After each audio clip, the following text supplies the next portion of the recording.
Okay, so this definitely isn't how I anticipated coming back onto YouTube, but we have definitely had a pretty stressful start to 2022.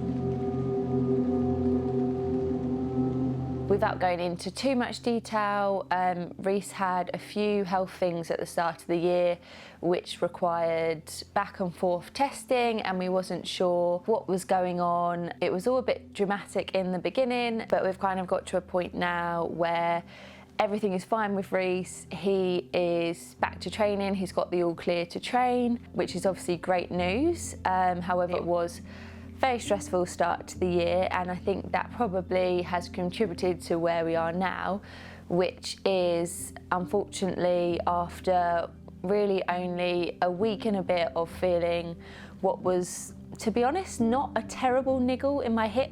We decided to take almost what felt like not unnecessary action, but it felt like we were kind of just getting on top of things really early. So I reached out to Red Bull and they went and got me a scan. So on Friday I had an MRI scan on my hip, which unfortunately gave us the news that there is a small fracture in the cortical region of my bone, and there is also a large amount of edema in the bone, and that is in the femoral neck. So it's not a great place to have all of that going on. That being said, it could be worse, obviously could be way better, but that is where we're at. We've got a diagnosis, and from here we kind of, at the moment, we're quite unsure about what I can actually do. I've had different opinions from different specialists about doing absolutely nothing at all, which seems a bit crazy. And now I'm just kind of in the position where I'm hoping to get kind of a secondary opinion about other things that I might be able to do that aren't going to damage the area and aren't going to inhibit its healing. We also today went and got a DEXA scan done.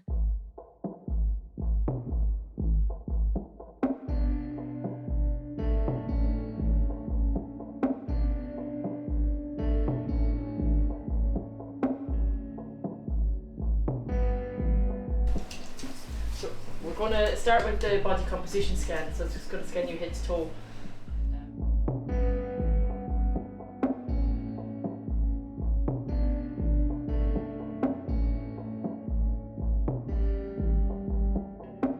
to pop the strap around your feet. Okay. It's just to have you in a fixed position so you come back, you're just the same way again, okay? Yeah. Then put your hands up on the side. So the scanner will move up to your head and start from there, and it'll just slowly scan your whole body. Okay. Then we'll come in and do the bone density. They're much quicker, they're about a minute each. Okay.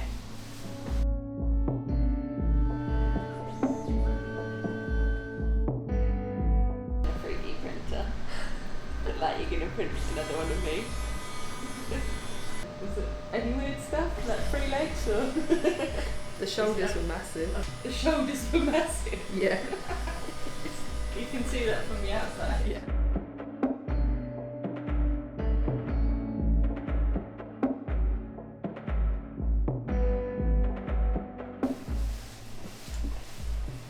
Go to your hips now, one at a time.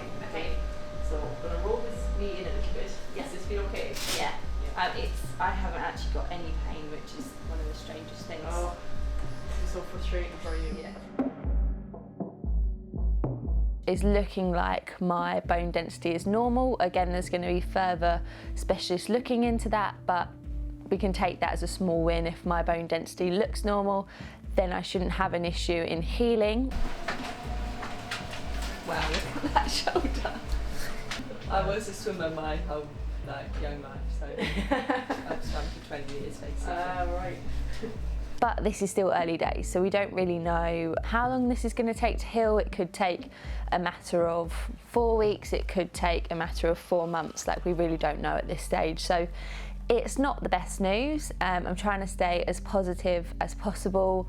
My sponsors have been absolutely amazing. Like I said, Red Bull got me in straight away for an MRI, a follow-up CT scan and a DEXA scan. So we've done all that in a matter of days, which is just amazing to have them as part of my team so that we can tackle injuries as early as possible, get a diagnosis, mend them, and then prevent them from happening again. The rest of my sponsors, again, I can't thank them enough for being super supportive. Obviously, I feel like I've come from the highest high in my career so far to literally the lowest of lows. So to just have them still supporting me whilst I'm like at the very bottom is just absolutely amazing. So can't thank them enough. Can't thank my manager Evan enough for kind of dealing with all of this, communicating so well to everyone what's been happening. And yeah, hopefully we are just going to bring you on this journey with us. So we're just going to try and keep you updated with how things go, whether that's positive or negative. I think in sport we're very guilty that we don't like to share when it's negative. We always share when it's positive, and I can definitely be guilty of that. I only ever really want to share when it's good news. So I feel like this is an opportunity where you will get to see the good, the bad, the ugly, and hopefully the journey from very much injured, very early days, to hopefully back at doing what I love doing. So it's going to be a journey from here, but we're going to bring you guys along for that journey. Yeah, so in terms of this injury, it's not an uncommon injury. It's actually a very common injury for runners and triathletes. So again, I feel like it will be useful for me to share this because other athletes may experience this. One of the things about my particular fracture is it is on the inside of the femoral head. If it was on the outside, it would be a lot worse. It would be a far more serious injury. You'd be looking at potential surgery to fix a fracture there. So if you're going to have a fracture, mine is on the better side. That being said, it still doesn't really give us a clear timeline of recovery. Every athlete is different. From that standpoint, it's very difficult. We're used to having kind of a timeline, a date for a goal that we're looking to achieve, and it's all kind of set out and planned. Whereas obviously now I can't make a goal because I don't have a timeline on the recovery of this injury. So at the moment, my only focus can be on recovery. So I guess focusing on just eating really well, uptaking my vitamin D and calcium supplements just to try and help the bone mend, and trying to sit still, which is just not something I'm good at. I don't think any athlete is good at sitting still. So luckily I've got Lola, which should be a massive help because her favourite thing to do is just sit with me on the sofa all day, which we never do. So we might get a few more days like that. But like I said, I'm hopeful in the next few days we'll get a bit more input from other specialists who may give me some more exercises and things I can do to, one, hopefully maintain some kind of fitness, but also not inhibit the healing, or there might be things I can do to actually speed up the healing of this bone. So we're yet to find out what they are, but in the next few days we should find those out, and then obviously we'll share that as part of the journey into fixing this bone. Yeah, so it's obviously devastating that this year had the potential to be the biggest year of my career, with 2 world championships in the Ironman distance, my sub-8 attempt, and the 70.3 hours at the end of the year. So obviously Utah Ironman World Championships is out of the question.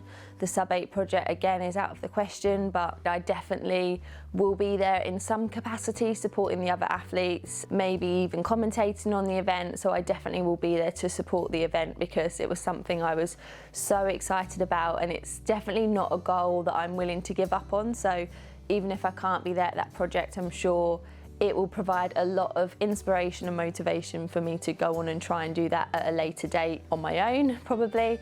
But yeah, that's kind of 2 big things that I'm obviously gutted about missing. And then after that, again, I can't really look at a timeline. I'm probably going to miss most of the PTO races, which again is such a great thing for our sport, but I'm not going to be able to do those this year. And then at the later half of the year, I can't really promise that I'm going to be racing. I just don't know where I'm going to be, and I'm not going to put that kind of pressure on myself. I think stress does not do anything good for the body. I think stress is probably what caused this. Obviously it is a stress fracture, so my body has gone through some kind of stress and trauma through training, but I feel like there's also been other external stress that have contributed to this. So the less stress I can give myself, I think the better I'm going to heal. So I'm not really going to focus now on what I'm missing out on. It's just about mending and then hoping that I come back stronger after this. For the next 4 weeks I'll be doing very little. It really will be just strict focus on recovery. I'm on crutches for at least the next 4 weeks until we have another MRI scan and see the progress of the bone and hopefully that it's healing. It will probably be a miracle if the bone is fixed in 4 weeks, so I imagine there still might be some limited weight bearing after that. Crutches may still continue. So yeah, pretty much spending most of my time sat down, limiting the use of my iliopsoas muscle and my hip flexors and quad muscles, because all of that is kind of around the region where we have a problem. So that's why I'm quite limited on what exercise I can do. I'm hoping in the next couple of days we'll find out that I can actually still work my upper body, maybe doing some gym work upper body related, cardio upper body related. At the moment swimming is kind of a big question mark because I do use my hip flexors and back so much when I swim. So that's a question mark. I really hope I can reintroduce that one, and I imagine that will be one of the first forms of cardio that I can bring back. Unfortunately, cycling is a very hip flexor dominant action, so that was probably making it worse. One thing that is actually really strange about all of this that I forgot to mention is that I obviously had an initial niggle for the first week or so.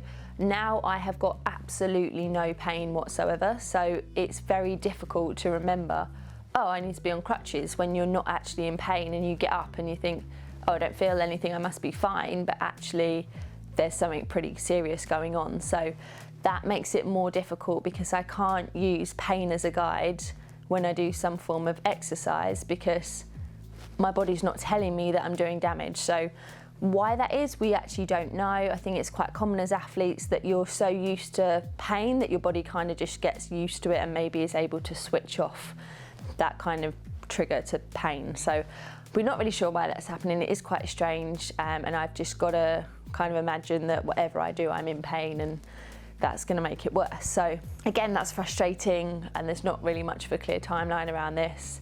I mean, it's a good thing I'm not in pain, but it also seems kind of frustrating that I can have something so bad going on and feel nothing at the same time. For any athlete, having an injury is like the worst thing in the world, and it's definitely difficult to mentally deal with because any sports person has highs and lows in their career, but I really do feel like I've come from literally the highest point of my career to the absolute lowest. So this is obviously hard to deal with in itself. One thing I always say as well is no matter what happens in my life, whatever stress I'm given, I use exercise as a coping method. So if there's something really bad going on, I'll just go out and train. I'll smash a session really hard and I'll feel better. Obviously I can't do that in this scenario, so I feel like I'm kind of like caged into my own body and can't mentally like let go of things. And obviously I'm not good at patience. I don't think any athlete is particularly good at patience, particularly when they have massive goals that they're working towards. So I feel like I will learn a lot about myself in this process. I'm going to learn to be more patient, and I'm also going to have to find another way to offload my stress, which I don't know what that will be yet. I'm not into that knitting or anything like that. So any suggestions welcome of what I should do. Maybe I should complete Netflix. I don't know. I'm not really into that either. I need something a bit more mentally stimulating, I think. So I had considered like learning another language or something, which might actually get my brain training a bit, which could be good. But yeah, any suggestions welcome. Put them in the comments below if you've got a suggestion of what I should do to kind of get through this period of time. It also would be really great if anyone has had an injury and how they dealt with it, but if you've had a similar injury, anything you can suggest that helped increase the healing or that you thought was a good way to still physically exercise without damaging the area. Again, everyone is different, so just because it didn't kind of make you worse, it doesn't mean it won't make me worse, but I'm still would love to know any suggestions that people have about healing bones faster. Maybe there's a magic thing I can eat. I know people have like bone broth where they make a soup with chicken bones. I'm willing to have that every single day of the week if my bones are going to mend. So yeah, just again, put your suggestions below of what I should try and do to help speed up this injury. Okay, thanks for watching this video. I'm sorry it's off to not my usual positive start, but again, I'd just like to thank all of my sponsors for their support. I'd like to thank all of you guys for your ongoing support. We are going to be documenting this journey and bringing you along with us, so please stay tuned to that. We are back on YouTube now, documenting this journey. So as always, make sure to like and subscribe and stay tuned for more updates as we get through this injury together.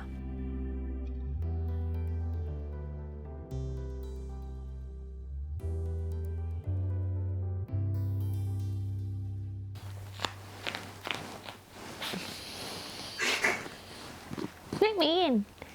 Oh, I thought better of it. It's alright, I've only got an injured hip, it's fine.